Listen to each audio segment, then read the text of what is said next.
I'm just not sure the Kyler Murray is big enough.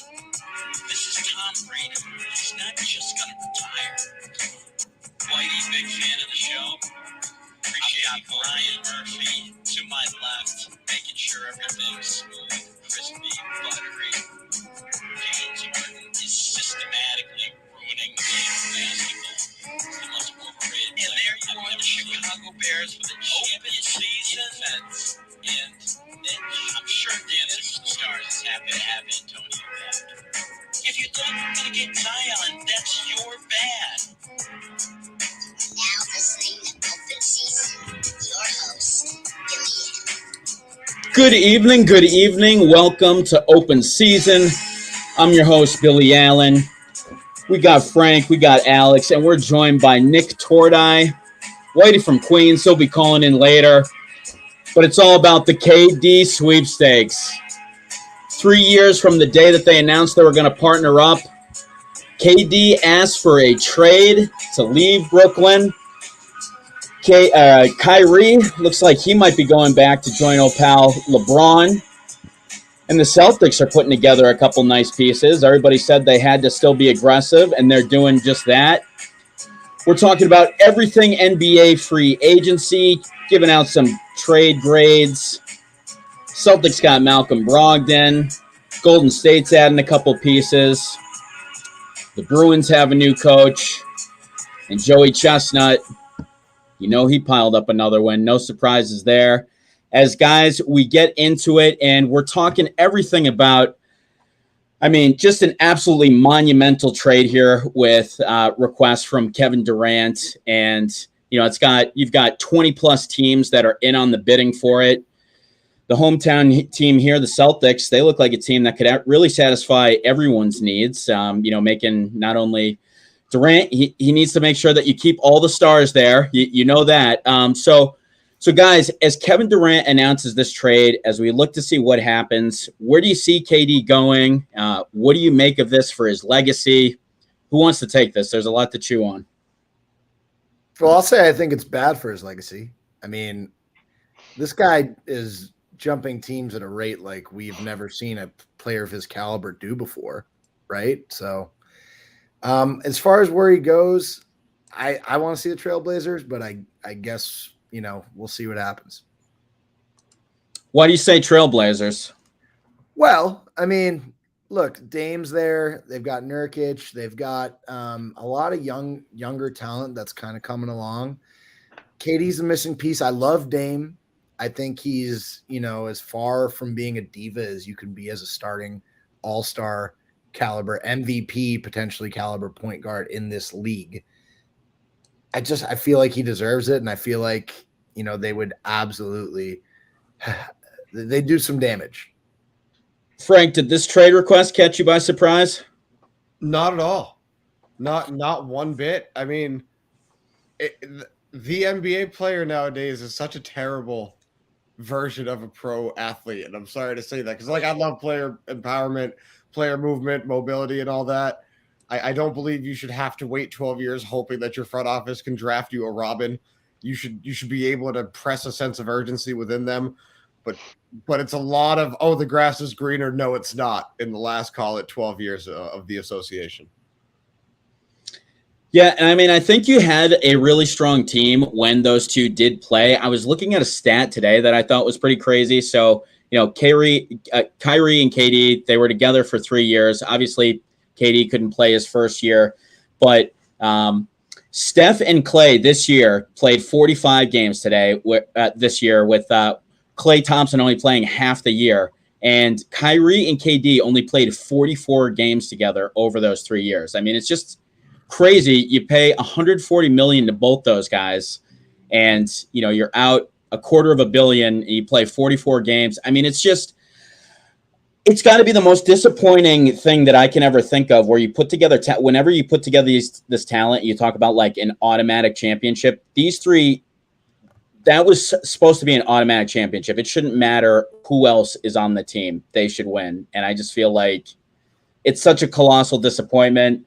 And, honestly, I feel like the Celtics can really offer some nice pieces, but I just feel like for some reason, you haven't heard anything about Durant wanting to come to Boston. Do you guys think he has any appetite to play in Boston? No, I don't think he does. I think he heard from Kyrie that if you don't produce here, you're going to get pooped on from all the Boston fans. You're going to get out of here. So I think he's very timid. He's one of those West Coast boys who like to be scared and like to be coddled and nurtured in basketball. So I think he's going to go back over to the West. I'm assuming, the Utah Jazz, they got rid of Rudy Gobert. They have Donovan Mitchell. They have Mike Conley. Hassan Whiteside's over there. That's honestly a solid team that he can go play for. And then he can still get coddled on the West Coast, not have to get worried about all these big body people on the East Coast really being bullies to him until he goes to the finals. Or if he wants to stay in the East, Miami Heat. Jimmy Butler, Adebayo with him down in South Beach, do what LeBron did.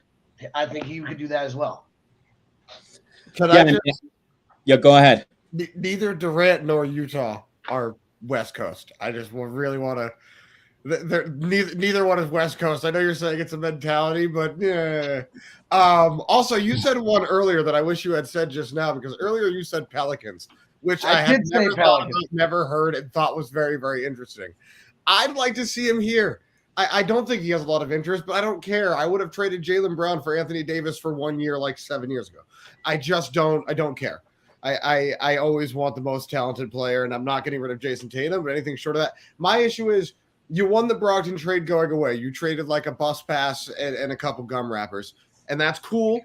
But if you needed that first to get a Durant without one of the Jays, it wasn't worth it to me. If you can, because with Derek White and Malcolm Brogdon, you've given up 2 firsts. If you could have saved those 2 firsts, given up Marcus Smart and Robert Williams for Kevin Durant to pair with Brown and Tatum, we made the wrong move. I like both those trades in a vacuum, but if they hinder us from a pickup like this. See, here's the thing I keep thinking of. Do you guys think that Jaylen Brown is a flight risk at all? Because this is what people keep talking about. They say, okay, if Jaylen Brown is going to leave in 2 years or whatever, is it worth it? Would you rather have KD in here and let him take the 2 cracks at it instead of Jaylen Brown? But I don't necessarily see these 2 guys as needing to split. Jaylen and Jason, they seem to play pretty well. They seem to like each other. Do you think that there's a desire for them to split? I just feel like we haven't seen anything that says that those 2 guys want to split necessarily. I don't really think that Jaylen Brown is a flight risk, provided that you give him a competitive contract. Go ahead. Yeah. I was just going to say, if you piss him off with the contract offer, don't pay him what he's worth. Sure. But as long as you offer him whatever he's slotted at, I don't see why he would be upset. He'll be a max player. He's the best player in that draft class right now. I mean, the only other guy who I think I would potentially take over JB in that draft class is Jamal Murray. JB is a very good player, and I know for a fact that he wasn't very happy with the way things were going. When we were, 17, whatever it was, middle of the season, things weren't looking great. He wasn't very happy, and there was definitely potential of a trade. And I know for a fact from inside sources that he wasn't hyped. But after this finals run, how could they not be excited to continue playing together, growing together? Boston can offer him more money than anyone else. He just signed a contract with Yeezy or what, Donda, or what is it, Kanye's company. I think he'll be well represented, and I do believe that him and Jason Tatum, I mean, they could have like a Steph and Clay thing going on where they play together for a very long time. And that's what I'd love to see. That love nothing more than for this team to come back, them to mature, get more physical, and win a championship. Yeah, but here's the thing. Jaylen Brown and Marcus Smart clearly don't have the best relationship.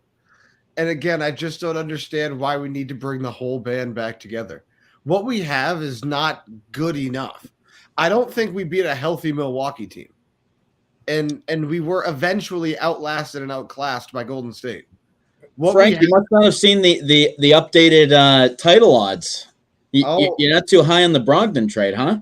Well, how did Vegas feel about the Nets the last 3 years when I told you they weren't going to win anything? I can understand why they still had the Nets up there. They would have been stupid to move them, but I told you they wasn't going anywhere because you can't win playing bottom third defense. I think Jalen could be a potential flight risk. Showing what he did in the finals versus what Tatum did, or like even Robert Williams or any of those other guys, he produced very well.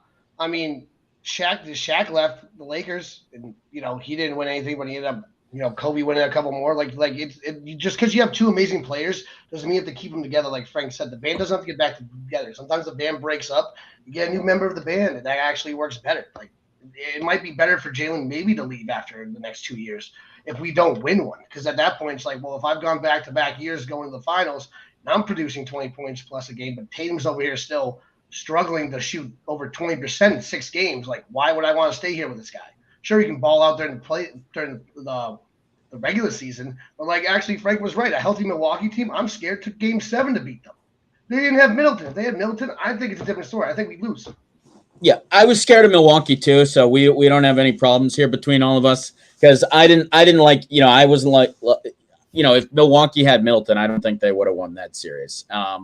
But that's a completely different thing altogether. I mean, I don't get it. It took 5 years to show you that these guys could play together. They're both young. Like maybe you want to in Shaq's case, I think in Shaq's case he wanted to go make movies in LA, but I just feel like what you've created here, what you have with the coaching, and then it's taken you all these years to figure out that these guys can play together. I feel like if you made it through this year together, there's not really a sense to break them apart. But again, obviously you could be upset about something or whatever. I just took you 5 years to realize that this could work, and now you've got one of the best young pairs in the game. I mean, there's really not – we've done the exercise plenty of times. How many duos are you taking over those two?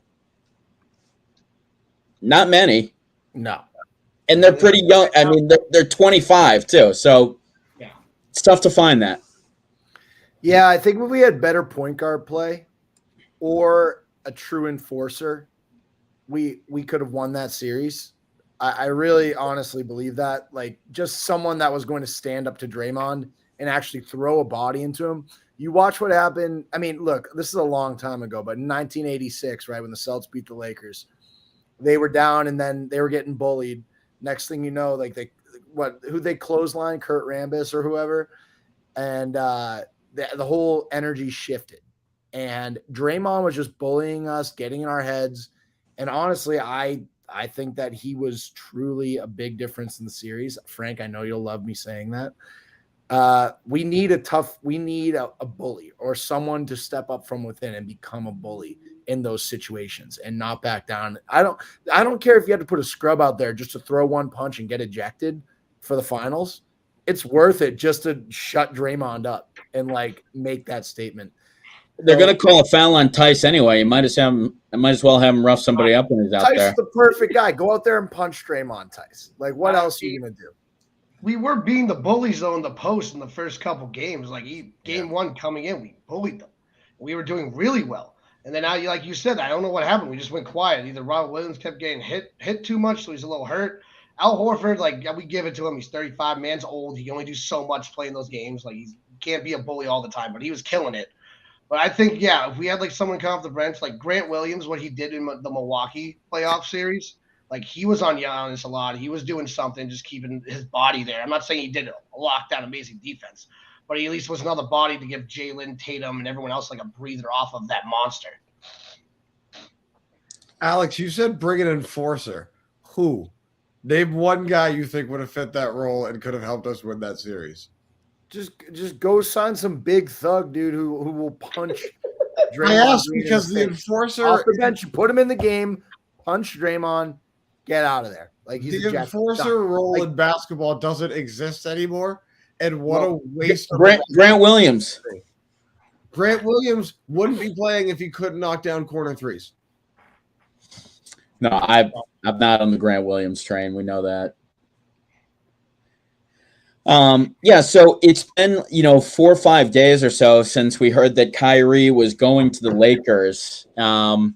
Before we get into that, why don't we reset for a minute? We'll have Frank give us this day in history, and then we'll get into the Kyrie scenario. It's all Brooklyn tonight. All right, we're gonna start very, very far long ago. We have 1934. Lou Gehrig hits his 17th Grand Slam, passes Babe Ruth, was the all-time record. Unfortunately, that record is now held by Manny Ramirez. Alex Rodriguez. Unfortunately, yeah. I was disappointed too. Sometimes you do research for the show and it really breaks your spirit. Anyways, 1989, Barry Bonds goes yard. Him and his father become the all-time father-son combo, a record that they'll literally probably never give up because Barry Bonds by himself has more than most father-son combos in history. 1991, the NL approves Marlins and Rockies for play in 1993. Pretty much all sports had a gross expansion problem in the 90s. It's part of why Jordan was so great. He got to accumulate a lot of wins on a lot of crap expansion teams, but we won't talk about it. 1998, Roger Clemens records his 3,000th strikeout as a member of the Toronto Blue Jays, winning the game 2-1. He's the 11th player to reach that milestone. 2009, Roger Federer breaks the record with Sampras to win his 15th Grand Slam title. At the time, that was an all-time record. He's now got 20, tied with Novak Djokovic for second all-time. Nadal has 22. And that's all. That's it. That's all. Not too much. Man, we never talk about tennis, but boy, do we have a lot of tennis in history, don't we? I feel like tennis is like the crux of this day in history. We've never talked about his tennis once on the show, but boy, does it fill up the history. It's a summer sport. I don't got the Olympics. Trust me, I'll have Olympics. Nice. Okay. Well, so we hear that the Lakers not be aggressive in the trade, kind of wondering what's going on. We'll play a quick update here from Adrian Wojnarowski, and then we'll get into the Kyrie stuff. Interested in Kyrie at this point. Nick, do you expect this deal to get done? I'm sure you want. Technical difficulties. We're going to pass on that. So, guys, obviously we have the Kyrie news. Seems like he's going to be moving on, and looks like he's probably going to go to the Lakers. When we first heard about it, there was kind of like a stalemate because it seemed like, the Brooklyn Nets were never going to take Westbrook back in a deal. It seems like things are stalling there. Do you think that Kyrie will eventually end up playing with Los Angeles? And do you look at him, Anthony Davis, and LeBron as potential, people who could win a championship? Because I would say that they could. Absolutely. I think Kyrie's the missing piece over there, as much as I hate to say it. He's played with Braun before. Him and AD, he's been recruiting AD for a long time. His skill set is exactly what they need. Having said that, if I'm the Nets, there is a 0% chance I'm accepting Russell Westbrook in exchange for Kyrie Irving. That's just disgusting. I would rather try to flip Kyrie elsewhere where you can actually get some sort of a return. I mean, who do the Lakers have, right, to trade besides Westbrook? I mean, Horton Tucker. This is gross. That's literally how many years do we keep having to hear that he's going to be a star? I feel like every year they're like, he's a secret. It's like, how many years am I going to hear that this guy who averages like 7 points a game is going to come off and they'd have you believe that this guy's going to average 20 next year. The Lakers fans just can't help themselves. But you guys see the Lakers roster? It's all it's like, go get draft picks. Go find some young players. Why Kyrie? This is what Braun's doing. I understand why doing it, but it's setting up the Lakers for failure for years. I feel like because I don't see any good talent on that roster that's gonna keep going after 5 years. And I mean, are ultimately they going to be forced to trade him to the Lakers because Kyrie is going to be such a He's going to demand it. Yeah, he's going to not want to go anywhere else, and they're going to have to sit there and pay his money. Yeah, I think that's what's going to happen. It's going to suck for the Nets. The Nets are going to be screwed. They're going to be in a worse position than the Lakers are going to be. They're just going to sit there with all the talent. They traded Jared Allen away last year. I thought that was the biggest mistake of their lives. And it proved it so right after this season. Like, it's the dumbest thing I've seen. Could be worse. They could have just signed Zion to $231 million. There's a difference between what we want to happen and what we think will happen, right? Like, No, never mind. What was that? I guess we're not sure on that one. We'll go back. It was one of those moments I spent so long trying to think about how I was going to yell at somebody that when I got the moment, I just had a mental wet fart. That take got lost in the same place that I put the YouTube clip. All I know is Kyrie is a good enough talent, but a big enough head case where there's going to be a lot of very torn front offices on making a move for him. I mean, what other teams could Kyrie go to besides the Lakers? Clippers. I like the Clippers. I like his fit on the Clippers. Clippers should be in on both of these players, whether they can get them or not. They should be attempting to push their chips all to the front of the table. I had actually heard that the Mavericks were going to be fairly aggressive in going for Kyrie. I don't know what kind of stupid idea that is to put him together with. Like, I don't like the idea of killing Luka that young in his career. I wouldn't do anything to damage him. But what do you guys think about Durant? I had heard they were going to pursue Durant, which I love. Well, I think it's the Dallas. They're not going to get anyone, but they're going to try for. I mean, they do this all the time. You know, they're still trying to lure LeBron and all that stuff. When it's like, yeah, he's not going to be. I'd rather, I agree with Frank. I'd rather do Durant than Kyrie. For sure. Maverick all day. At least, like, you don't have to worry about Kyrie. Like, Kevin Durant's Kevin Durant. Kyrie's a head case that can literally destroy a young guy's career because he's just not right in the head. I feel like he's going to bring. Durant is sensitive, but when it comes to it on the court, he's in the business. Locked in. I'd rather have him. Yeah. As long as he's healthy, he's going. With Kyrie, you got to worry about getting to practice at 7:30 in the morning and asking him, "What does government mean to you?" And I just, how do you? How can you play basketball with that kind of guy? On the court, Kyrie's never been better. Even this year, on the court in limited action, Kyrie has never been more efficient. He makes sweet basketball babies. He's very artistic as a basketball player. Him and Durant both. I do love watching him play. I do not think he holds any value to any team. And if I'm the Nets, I would hold a gun to both these players' head instead of the other way around. You guys can choose to not get paid by refusing to play, or you're playing here. I have put all of my chips in you. They have 4 more years on that Durant deal. He's staying all 4 years if I own the Brooklyn Nets. Frank, I love that point. I would do the same exact thing. I've actually heard some people say that they think that Durant will be there in Brooklyn this next year, despite asking for the trade. Now, I don't think that's true. I think he will get traded. But, do you guys think that there's any chance that, quite frankly, they just don't like the offers that come in? Because you think about it, like if you do the trade with Phoenix and they have to put Devin Booker in it or something like that, is that even worth it? It's like, is it worth it to gut one of these other teams at the expense of then you're going there? It's like, when Kobe found out that they were going to gut the Bulls or whatever years ago, it's like, never mind, I don't want to go there. Same type of deal. Is Durant going to go somewhere where you've got to give up a huge star to come back? He'll be in Brooklyn next year. Durant or Kyrie? Kyrie probably will be too. As much fun as all this speculation is, and like I have dark horse teams I'd love to see Durant on. I think the Bulls have a legitimate package with DeMar DeRozan and a lot of picks if they're willing to part ways with that make a lot of sense. I'd love to see him on the Grizzlies. That core gets a veteran in a win now mode. This is a lot of fun, but when we tip off next year, he's going to be playing for Brooklyn. Who? Both? Both. I was saying Durant, but both of them. I can see Kyrie being Kyrie and going. Durant's getting traded. I can see Durant staying. I don't know if Durant wants to leave like Kyrie does. Maybe Durant realizes how crazy Kyrie is, so he's trying to play this like little mind trick game. Well, I want to leave too and get Kyrie out the door first and stay in the Nets.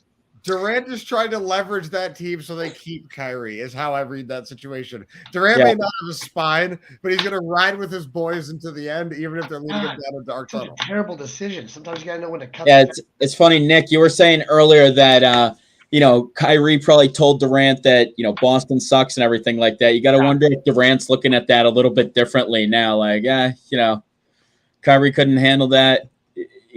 Kyrie's a freaking kook. I could go over there and win a couple championships. Probably come over here and handle it. Like I know I said I don't want him here earlier, but the more I think about it, I would like Kevin Durant here on the Celtics. But would you trade Jaylen Brown for him? Oh, that's a good question. I might. If I don't think he's going to stay here after 2 years, yeah, trade him. 100%. Yeah, In if my opinion, Jalen's I don't committed, know. He's going to stay here for 2 years. It all if depends if they Jalen, win or not. If they don't win one in the next 2 years, if I was Jalen and I'm producing the way I'm producing right now, I'd probably want to leave.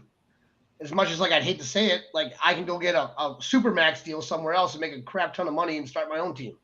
Have my It's own. insane. You can literally sign someone to a 4-year deal, and they're a flight risk still. It's like it's absolutely insane. There's no trust in the NBA money. There's no loyalty. It's all about I want to make my money, and where can I go play with my friends? There It's was all about never champions. loyalty in the NBA. Yeah, there was.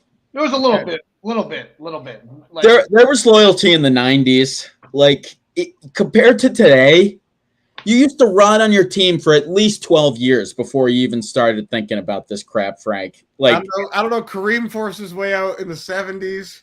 Bob Shaq McAdoo forced his Shaq out way of out in Orlando the pretty 80s. fast. It's happening every decade. I'm just saying the Lakers weren't even loyal to Minneapolis. Like they didn't even start in LA. Like there's never been loyalty in that sport. What are we talking about? there's no lakes in California. Yeah, what are we Yeah. talking about? Oh God. Well, some of the other news is obviously the Rudy Gobert trade. So a lot of picks go in that one. 4 first-round picks go in that. And then the thing that I thought was pretty hilarious is that you have Patrick Beverley getting traded out. It's like the heart and soul of the Timber. It's like that guy will find a role on every team, and they'll be like, yeah, we like Beverley. But the first second any chance team gets to trade Beverley, they always do it. It's like I thought it was hilarious that he gets traded after that. He's like chugging beers after they made the playoffs and stuff like that. And they're just like, yeah, whatever. You could go sit on somebody else's bench. So I don't really understand that trade. I feel like both teams are giving up. It's like, the Jazz aren't really giving up like an incredible asset. It's like 4 first-round picks and then like a bunch of crap. And I just don't know if you're going to give up all those picks. Don't you want to get someone better than Rudy Gobert? In a league where everyone plays a lot further away from the basket, do you really want to put all your eggs in the basket of having Gobert and Karl Anthony Towns on the floor that much? I just don't love putting someone who can't shoot that well. I mean, like Gobert, you're not going to him for offense. So is his defense going to be that valuable on Minnesota? they have valid defensive problems, and Karl Anthony Towns is not a stellar defensive player. He's naturally a stretch four. This allows Cat to actually play the position that he is made for. And I think it's going to open up the offense by allowing Cat to play that 4-ball position. Him and Rudy in the post, I just feel like it's going to be tough to guard 2 gargantuan guys, 2 7-footers in the post. Last time we saw 2 guys of this caliber was when the Pelicans had Anthony Davis and DeMarcus Cousins. And I love that team. If they didn't get injured, they were making noise. They were difficult. And They played well against the Warriors. They played very well. Rondo running point. That's the only thing that I think that this Timberwolves team needs, because I don't think D'Lo is a true point guard. I think he's a shooting guard, and I want to see them bring in a very good point guard to this team. I mean, if you could find a way to, get a guy who's aging, like if Utah's really blowing it up. I mean, if you could get like Mike Conley as well, I just don't even know what they can give up at this point. But I feel like they're one piece away now after that Rudy Gobert trade. Jaden McDaniels is good. Kyle Anderson's good on the wing. They've got some good quality players. I feel like they're one piece away. What are they missing? That might be the better point guard. A true point guard. But I don't think that they'll be able to get one. They've already given up Malik Beasley and Patrick Beverley.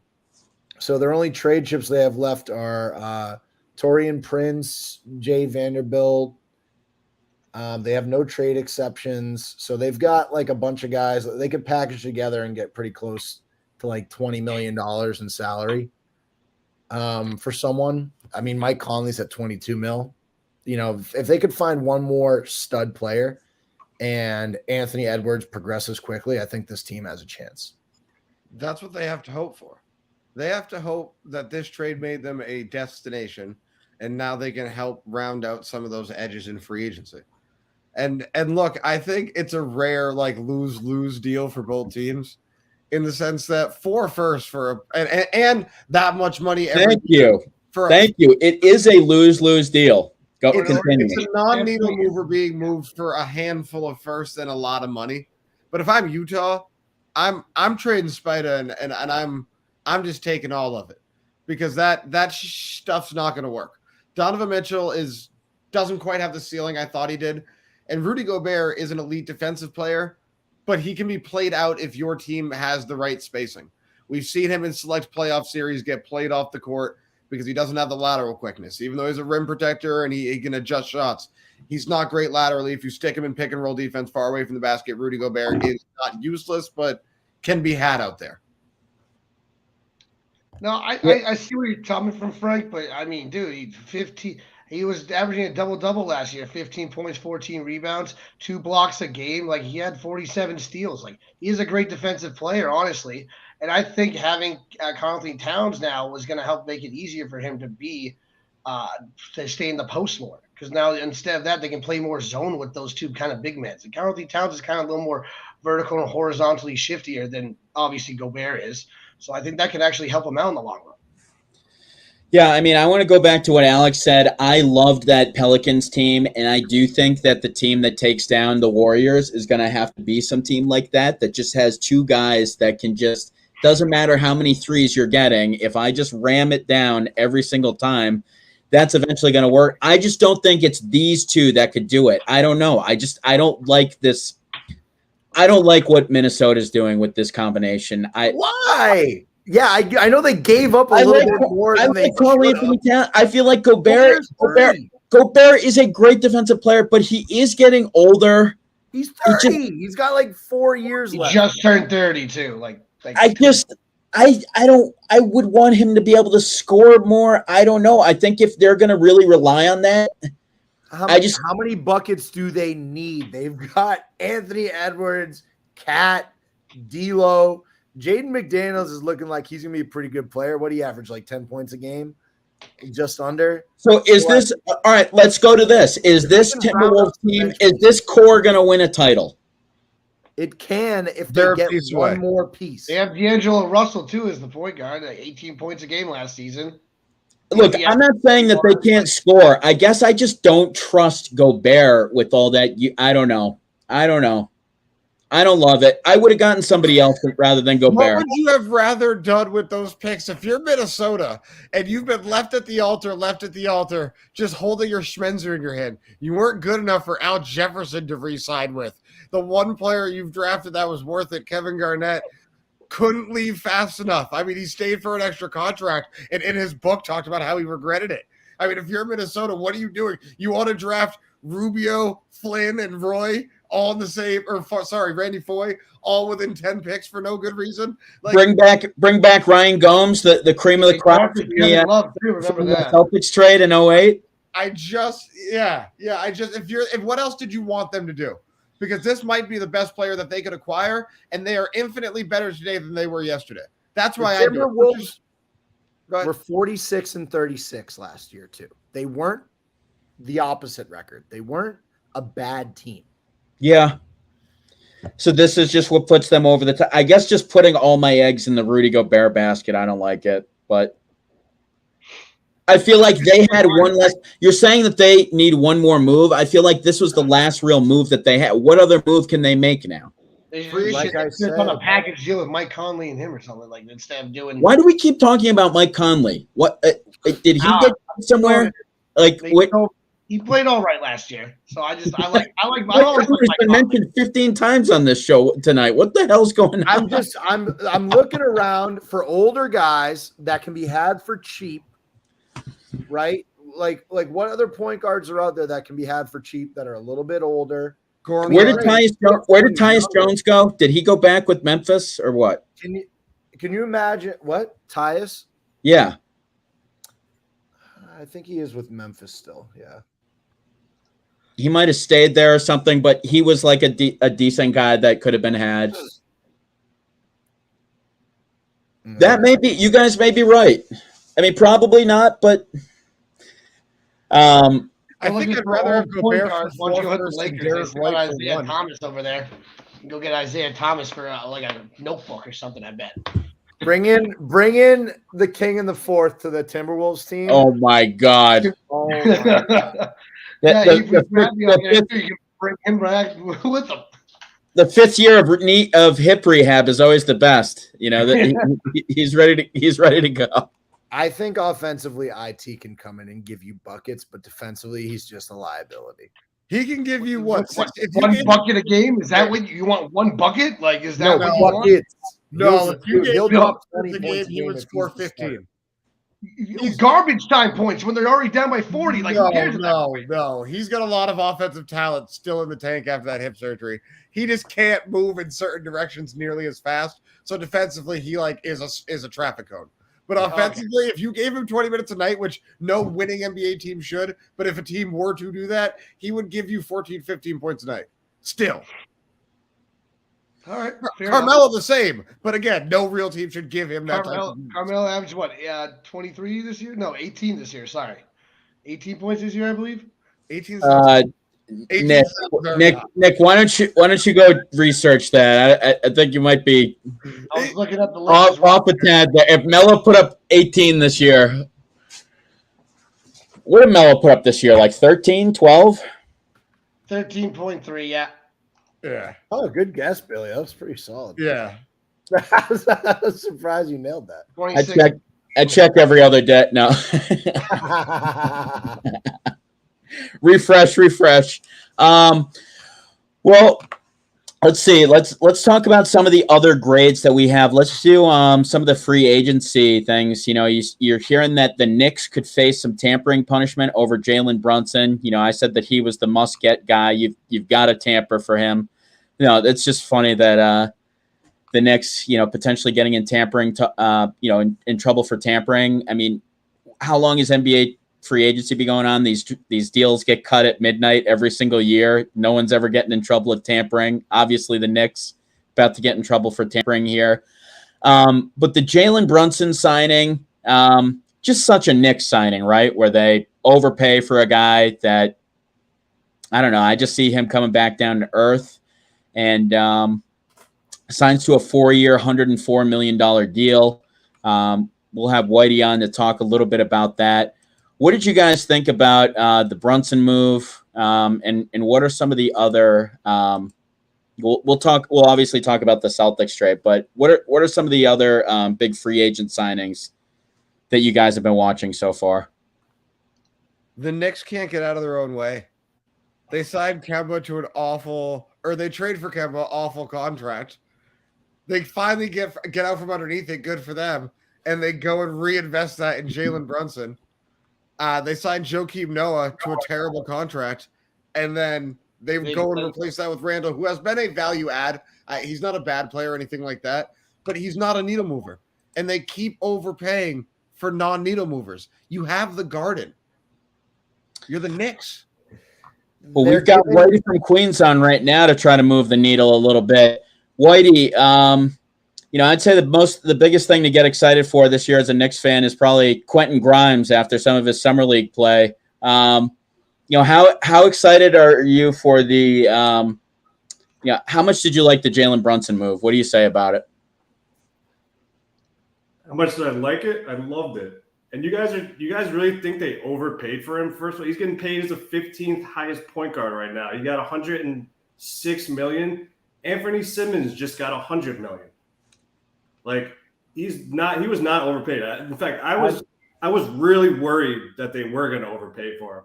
But now on the Cavs just got $190 million. He got $106 million. Like they did not overpay. This is a very good deal. They were able to re-sign Mitchell Robinson because they did not use up that much cap space. I mean, they did not overpay for him at all. I'd take Anthony Simmons over Jalen Brunson. So would I. I would also take this live. Yeah. I could probably name 16 point guards better than Jalen Brunson, and I like the player.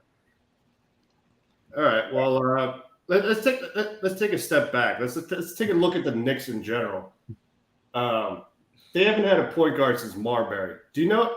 Here's a stat that's going to blow your mind. from the year 2005 through last season, talking the last 16 years, do you know who amassed the most assists in Knicks history? Carmelo. Yeah, Carmelo, who's been accused of being a ball.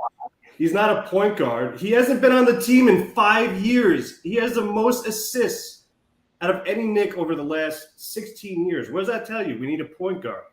Jalen Brunson, he can ball. Do you want to see some like numbers from Brunson?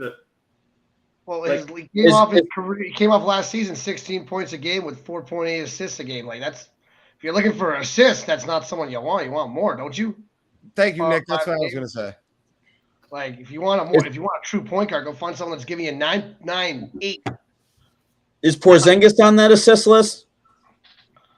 I don't know. Maybe who knows? But let's just take another step back. All right. He balled out in the playoffs this past year. Do you know he led the NBA in points in the first round of the playoffs? Do you know he outdueled Donovan Mitchell?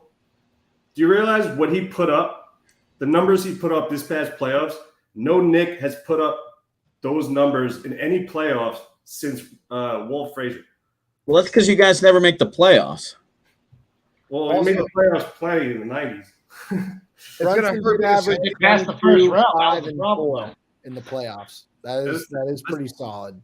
Let's take a look at some other numbers, shall we? Let's say 22, 5 and 4.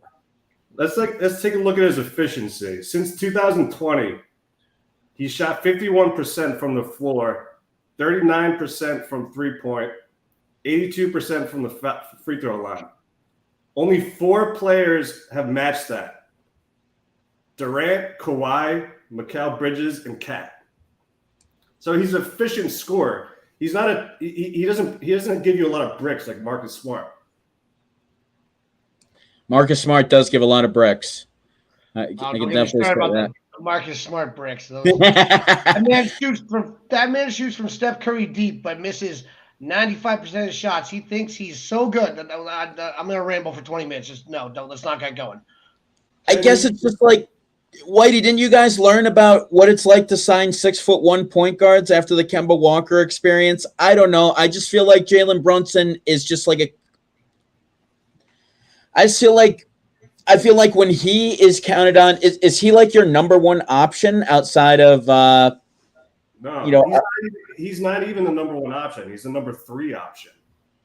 Whitey, this is going to hurt me to say, but you have to take his career high with a pinch of salt, because everybody who gets matched up against Donovan Mitchell in the playoffs is going to take his lunch. Jamal Murray was averaging like 40 in that playoff series 2 years ago. If you are fortunate enough to get to play against Donovan Mitchell in the playoffs, you're going to have very good numbers, no matter what. And I hate to say he's going to put up his own ridiculous numbers, and he bested them. Whitey, I will give you some credit on this efficiency stuff. I am looking at, he is a pretty efficient shooter. But he's never done that as a $100 million player. From the line, like he's actually shoots pretty well. His effective field goal percentage, too, is like 55% like each year. But so go on. Yeah, and also, like, all right, when Murray was traded to the Hawks, I was livid because I wanted the Knicks to make that trade. But then in the big picture, the Hawks gave up unprotected picks. The Knicks didn't give up anything to sign him. They didn't give up any draft picks. You look at the Jazz, they got 5 first-round picks from the Grizzlies. Like, it's ridiculous. You're hemorrhaging your entire future. The Knicks aren't hemorrhaging anything. They gave him a 4-year deal. They amassed extra first-round picks in the last draft. Like we still have 11 first-round picks over the next 7 years. We still have plenty of picks. We can get more talent. We're not relying on Brunson to be the number one option.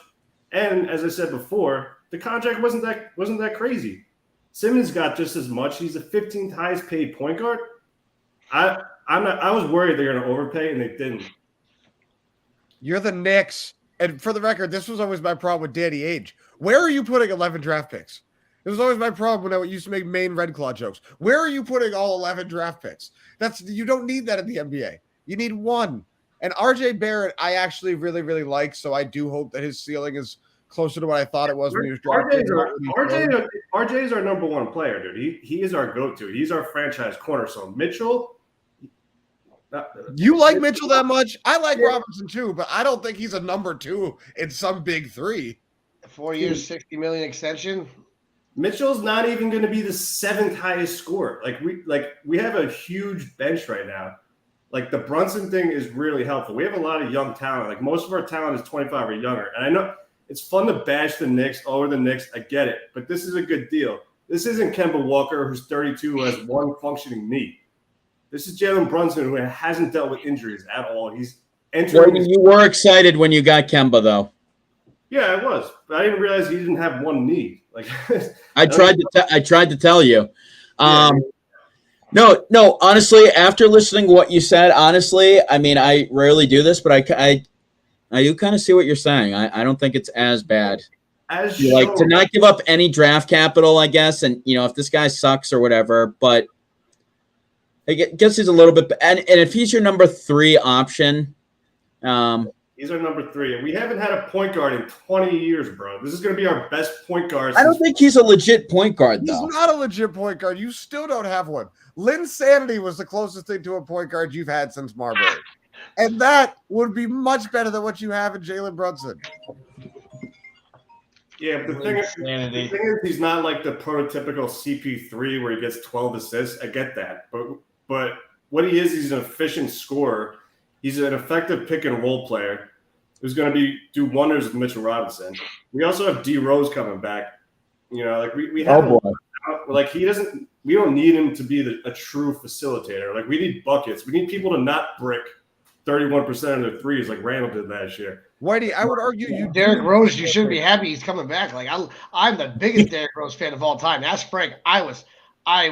Derrick Rose all the way since day one. But that man, he's past his prime. I love him to death. It's over. If you want a real shooter, go get someone else. I still don't think this is a good thing for you guys. It's definitely better than not having him. It's better than what you're doing, but I don't think it's that next piece you really want to have. Like it's a piece that all right, this looks good. Like we look okay. Let's add this guy. We look a little better. It's not like someone that's going to really bring you that next level, what you're looking for, like which is a championship. I feel like every time the Knicks save money, they spend it on someone that I wouldn't. Like, you know what I mean? It's like last year they spent money on like Kemba and Evan Fournier. This year they spend money on Jalen Brunson. It's like, yeah, these are okay, but I feel like you could maybe spend your money somewhere else. How many assists do you expect Brunson to get with Luka? Like Luka he dominates the ball. Luka had 80 game last year. I get that, but like your main reasoning was you wanted more assists, and this is a four assist kind of guy, 4 assists a game guy. Like what do you? Just because Jogic was there doesn't mean he couldn't do more. It's not that good in my opinion, personally. I don't think he's going to get you more than 5 assists a game next year too. All right, well, let's revisit this because how many assists do you expect him to get with Luka? He operated as the number 2 scorer. His task was to score. Luka was the assist man, and Luka did his own scoring, obviously. But his role wasn't he wasn't the primary facilitator on that team. Like you can't expect him to have high assist numbers. That's what I'm saying. On this team, he's going to have more assists. He's an effective pick and roll player. He's got Mitchell Robinson to lob passes to. His assists are going to spike. Just watch.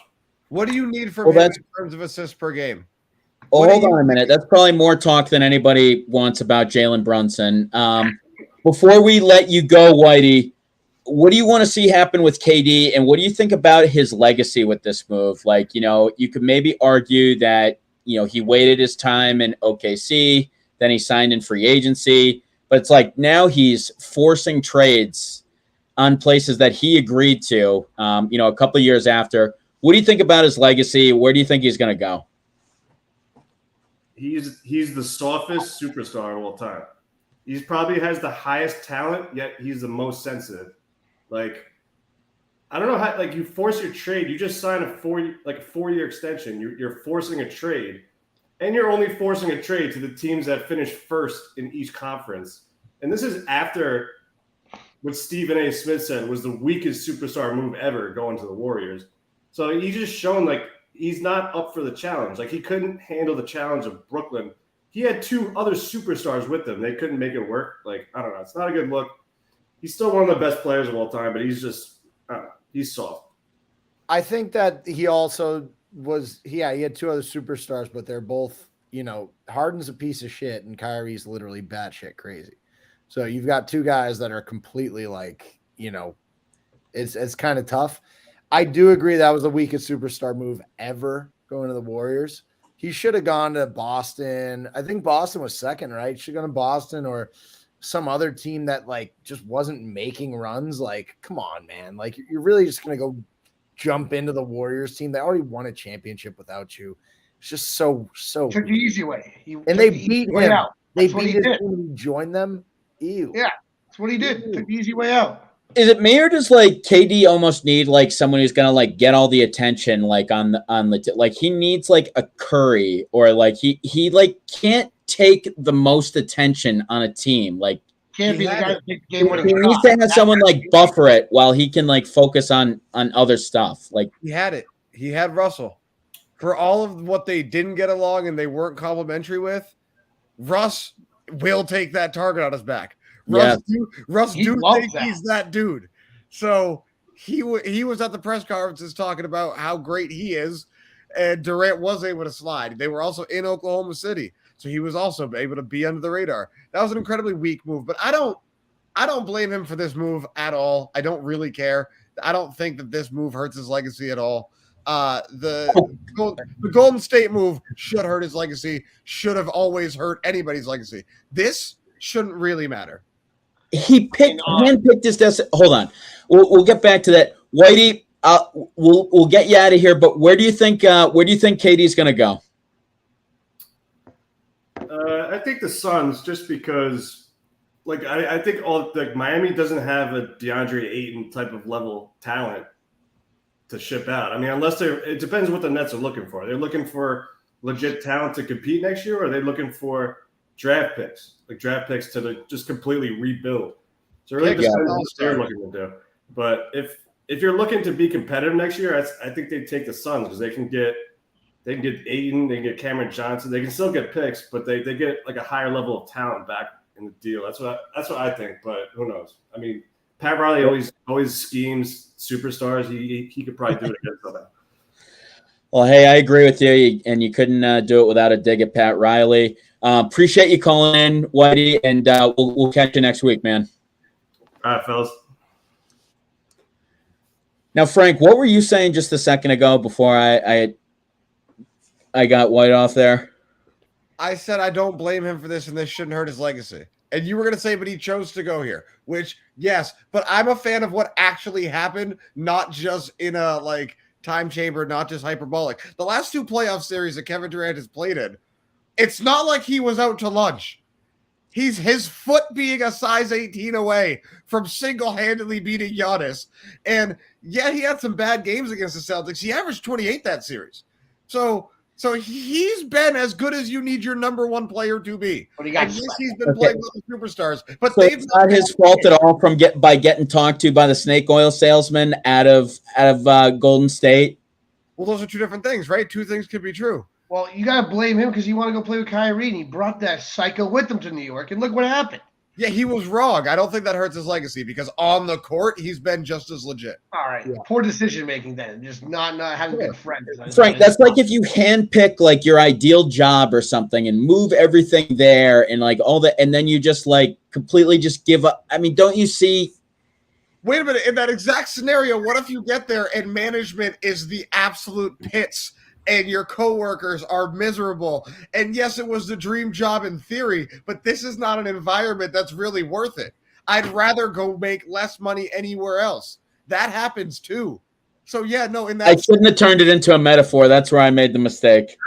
Yeah, I know Frank can get out of that. All day. Yep, I see where I made the mistake. I would have done it differently if I could, but all right, so we've been saving the best for last, or at least some of it. The Celtics do an incredible trade, really, getting Malcolm Brogdon. This is a guy that I've been a fan of for a long time. Definitely a good two-way guard, somebody who could definitely slow it down a little bit for the Celtics when they get into some of the issues that they got into this playoff series or this playoffs where you start turning the ball over left and right. I think he's somebody who can calm things down. And it definitely just gives you a lot more flexibility at the point guard. You're not saying that you need to get rid of Smart or you need to get rid of Derek White.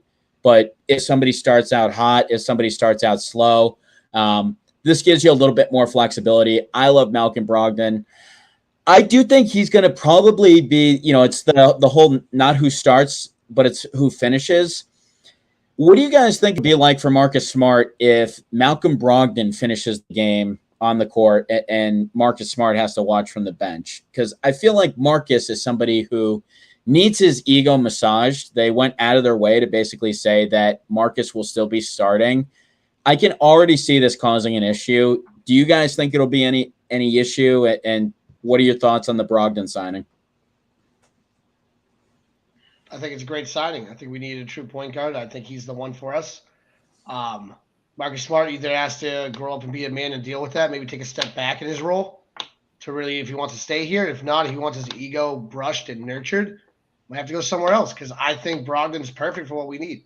Like you said, someone to slow down the game. Somebody when Tatum and Jalen are missing their shots for a bit. We need someone to slow it down, actually set up a play, like actually get it going. Not just Marcus Smart. Let me go run down the court. 20 seconds left on the shot clock. On the shot clock, let me bust up a three like I'm Steph Curry in the second quarter, rolling up by 3 points. Like, no, that's not what you do. Play the game. It's like he's never played basketball in his life. He's just he's literally at the park in like Boston somewhere, just doing a pickup game. He goes, "All right, guys, you want to see my moves? Boom, bam, drive a three." And he's like, "Raindrop, boom," misses that too. I'm like, I'm sick of this. I'm sick of him. I've been off this train for years. Whoever's ever talked to me about Marcus Smart knows I do not like him. I think he's always been a hindrance more than somebody that's going to help us win a championship. And I think this will prove it this year. Now we finally have a real point guard that's not like this Kyrie or Kemba, like another like Brogdon. I think he's a good guy that we have. We signed him. He's smart. I believe this is going to be good. The reality is we have two wings that are elite, and Marcus's life has been made easy by having a great team around him on offense, where he's gotten to act like a jackass and get away with it most times. And now we have a guy in Brogdon who. Raindrop. A guy in Brogdon, R.I.P. Great reference. A guy in Brogdon who really can actually. I think that Brogdon will take a step forward playing with these guys. I really do. I mean, I couldn't be more excited to see what this guy does. I really hope he gets the starting minutes and Marcus goes to a bench role, or we trade Marcus, one of the other. Yeah, I love his attitude too, coming in and just saying like he's okay with being off the bat. Like I feel like perfect. And I mean, I think this just goes to give Brad Stevens a lot of credit. I mean, what was it, like a year ago? We thought that this guy would probably be getting back into coaching, and just some of the things that he's been able to identify, not only identifying some of the good fits, but I think just guys that would subjugate more. I think like you're looking at Danilo Gallinari. I think he's a guy that, felt like Boston was a destination. He's willing to take a little less, willing to take a backseat role. Malcolm Brogdon, obviously he's only like 26, 27, willing to take a back seat. So it's really encouraging what they've built here. And then it's just like, you always want to see your team be aggressive, be the one to make these moves. I didn't know if the Celtics would be the team that would be making these types of moves. And you just got to love, it's like the whole thing with the Warriors after they lost to the Cavs. They went out and got Kevin Durant. The Celtics, you lose, you don't just bring back the same thing. You add some pieces. So I'm really excited for the pieces that they brought back. I think both those pieces are going to fit in really nicely with this team. So in a vacuum, I've loved both trades. I loved White. I loved Brogdon. In a vacuum, we won both trades going away. This last trade was amazing for us, but I'll say it again. If those two firsts that we traded for those two players combined with another first and Marcus Smart, who you have to get rid of anyway, and Robert Williams, who you'd rather not get rid of, but might need to. If that collection could have got you Beal or Durant, you made the wrong decision. And I love Brogdon. He's not as great an assist guy as we actually need, but he is great at controlling the pace. He is a much better shooter than we've had at the point guard position. That's pretty good. Dude, he's a good assist guy.